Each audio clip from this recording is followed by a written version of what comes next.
Welcome to weeks 5 and 6 in this postpartum pelvic floor series.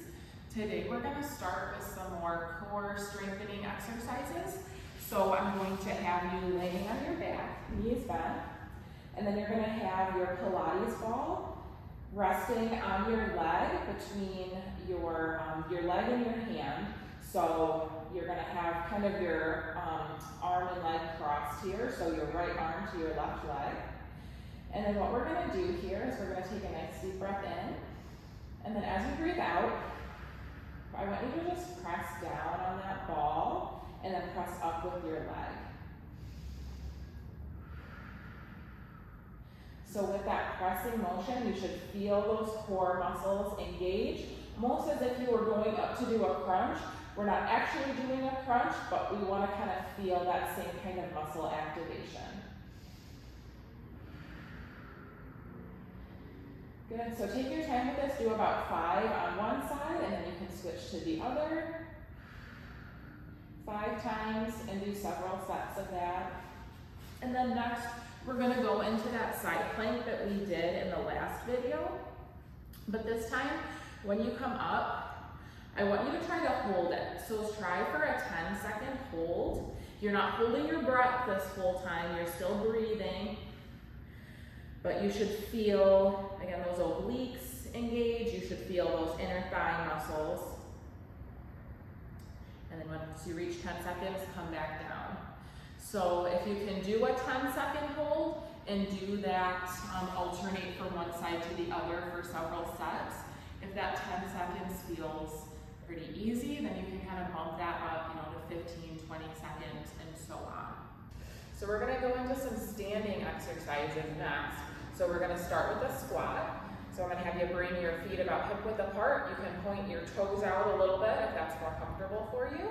And then we're just sitting back into a squat, going as deep as you feel comfortable at this point, and then coming back up. So making sure when you do this, you're really sitting that butt back. You're not coming forward with your body, you're bringing your body back. And then, as always, we can incorporate some breathing into this. So as you come down, think about breathing in, and then breathing out as you come up. If you feel any pressure or heaviness with this, it may be because we're not engaging and using those core muscles. So we can kind of help to activate our core by holding on to our Pilates ball here, and then breathing in as we come down, and then as you breathe out, press that ball together, breathe out, and again, think about kind of drawing those hip bones together. So taking your time with this, starting with 8 to 10 reps at a time, and then if this starts to feel pretty easy, you can add a little bit of weight to it. So this is a 9-pound kettlebell. So if you have a kettlebell at home or you can use a dumbbell, I would say start with 5 to 10 pounds. Just hold that weight at your chest, and then same thing, breathe in as you come down, and then breathe out as you come up. Again, starting with 8 to 10 reps. Next, we're going to do a hip hinge. So for this one, you're going to have a little bend in your knees, and then we're going to be kind of sticking our butt back, keeping our back nice and straight, and then coming back up. So you should kind of feel a stretch in your hamstrings as you come back, and then coming back up. So just go to the point that you feel that stretch. If you keep going past that, you might have a tendency to round your back. So I want you to keep your back nice and straight. That motion should just be coming from the hips. So if it feels more comfortable when you hold on to something, you can hold on to your Pilates ball. I think this helps kind of give a visual for when we're doing, things around our house, maybe bending down to pick up your laundry basket. This is the kind of movement you want to do so that, again, we're not rounding our back, we're keeping our back nice and straight, and we're using our hips to lift. And then we can also add some weight into this one, so holding a kettlebell or dumbbell in front of you, a little bend in the knees, and then breathing in as we come down, and then breathing out as we come up.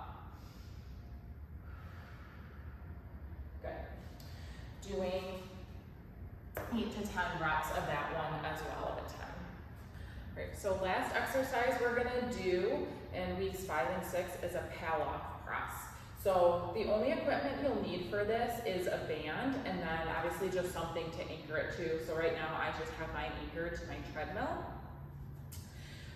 So either if you have one of these like long loop bands, or maybe you have the kind of band with a handle on the end, doesn't matter, you just need something that provides a little bit of that stretch and that resistance. So what you're gonna do is you're going to hold the band in front of you and kind of come out so that there's a little bit of tension trying to kind of pull you in. So what you wanna do is you want to keep your core nice and tight and keep your body pointed forward, kind of counteracting that pull. And then what you're gonna do is you're just gonna press forward and back. We can do our breathing with this one, taking a nice deep breath in and then exhaling as we push out. Inhaling in. So when you do this, have a little bit of a bend in your knees.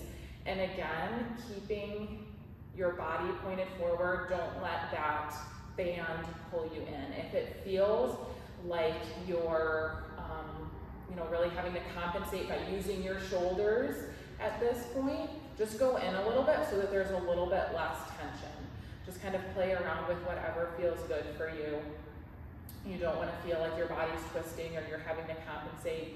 You want to keep that nice bend in your knees, body pointed forward, and shoulders back as you do this. All right, so that wraps up week 6 of this postpartum pelvic floor series. Thank you so much for joining me. I hope that you feel that you have built up some good strength in your core and in your pelvic floor throughout this time.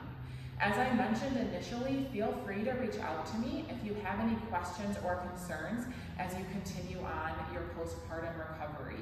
My information is in the description underneath the video here. So if you want to shoot me a text or an email or send me a DM on Instagram, whatever is most convenient for you. And if you have more questions or if you'd like to come in for a pelvic floor therapy evaluation, I would be more happy to see you and help you continue on your journey.